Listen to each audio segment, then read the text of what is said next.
लालची औरत की कहानी।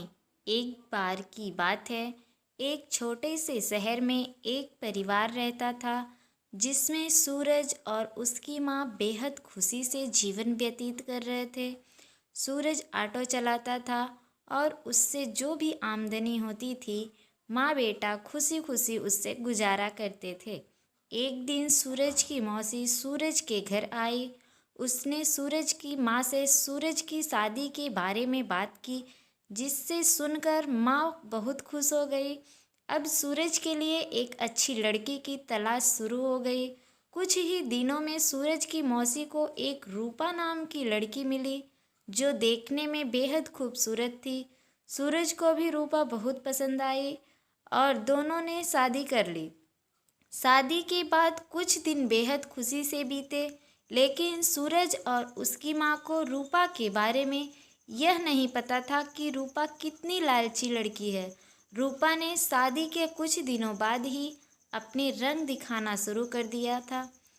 वह महीने में कई बार किट्टी पार्टी जैसे पार्टियों में जाने लगी, जिसके लिए रूपा हर पार्टी में नए कपड़े और कीमती जेवर पहनती थी। जब रूपा के गहने और कपड़े खत्म हो जाते थे, तब रूपा अपने पति की कमाई से नए कपड़े और गहने खरीद लेती थी, जिससे सूरज के घर में झगड़ा शुरू हो गया।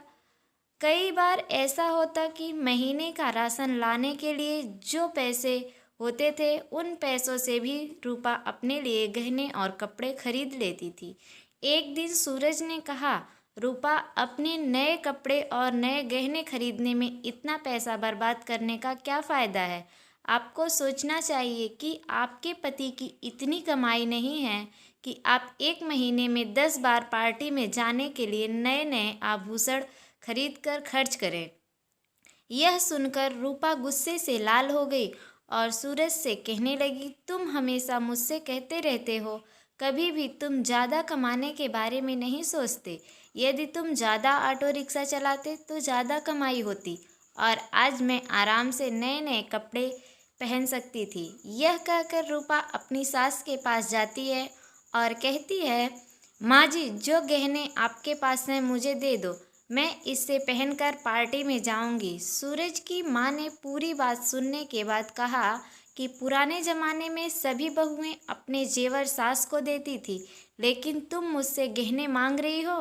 रूपा ने कहा, तुम गहनों का क्या करोगी, मुझे दे दो। अंत में सूरज की माँ ने अपने सारे गहने रूपा को दे दिए और रूपा उन गहनों को पहनकर पार्टी में चली गई। इधर रूपा के जाने के कुछ देर बाद ही घर में सूरज की मौसी आ गई। उसने सूरज की माँ से रूपा के बारे में पूछा तो माँ ने रूपा के बारे में सारी बातें बताई। यह सुनकर मौसी ने रूपा को सबक सिखाने की सोची। रूपा की सास भी इस खेल में शामिल हो गई।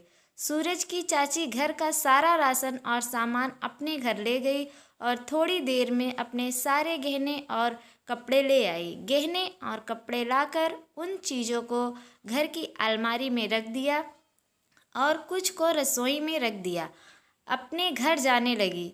जाते समय रूपा की सास से कहा कि जब रूपा घर आएगी तो यह जेवर देखकर वह तुमसे कुछ पूछेगी, तुम उसका अच्छे से उत्तर देना। कुछ ही देर बाद रूपा पार्टी से घर आई और अपनी अलमारी में सभी नए गहने मिले और शाम को जब रूपा रसोई में खाना बनाने गई तो उन्हें फिर से राशन के डिब्बे में नए गहने मिले, जिसे पाके रूपा की खुशी का कोई ठिकाना नहीं था। लेकिन जब रूपा ने किचन में राशन की तलाश की तो उसे कुछ नहीं मिला, जिससे वह परेशान हो गई और अपनी सास के पास गई और पूछा कि माँ जी, किचन का राशन कहाँ गया। तब सास ने कहा कि बहू, आपको गहने और कपड़े सबसे ज़्यादा पसंद हैं, इसलिए आज मैंने घर का सारा राशन और सामान बेचकर आपके लिए नए गहने और कपड़े खरीद कर लाई हूँ। अब आप इसे पहन सकती हो और पार्टी में जा सकती हो। यह सुनकर रूपा ने कहा कि ठीक है, मगर खाने के बिना मैं गहनों और कपड़ों का क्या करूँगी। तो सास ने फिर जवाब दिया कि अब खाना खाने की क्या ज़रूरत, तुम्हें अपनी सबसे प्यारी चीज़ मिल गई है, तुम्हें इसमें खुशी होनी चाहिए। यह सुनकर रूपा को अपनी हरकत पर पछतावा होने लगा। तभी सूरज की मौसी भी आ गई। उन्होंने भी कहा कि यह सब मैंने आपको समझाने के लिए किया है कि केवल नए कपड़े और आभूषण जरूरी नहीं है, इसके अलावा दुनिया में भी बहुत कुछ होता है। और अगर आपको नए गहने और कपड़े पहनने का इतना शौक़ है तो आप खुद क्यों नहीं कमाते और उस पैसे से ये सारी चीज़ें खरीद लेते। सारी बातें सुनने के बाद रूपा को अब सब कुछ समझ में आ गया और अब से उसने फिर कभी ऐसा नहीं किया और अपने पति के कमाए हुए पैसे से खुशी खुशी रहने लगी। दोस्तों, इस कहानी से हमें यह सीख मिलती है कि हमारे पास जो भी हो, जैसा भी हो, उसी में खुश रहना चाहिए और ज़रूरत से ज़्यादा कोई भी काम नहीं करना चाहिए। दोस्तों, कहानी पसंद आए तो कमेंट करके बताइएगा। वीडियो अच्छी लगे तो लाइक और शेयर कीजिएगा। हमारे चैनल को सब्सक्राइब कीजिएगा। धन्यवाद।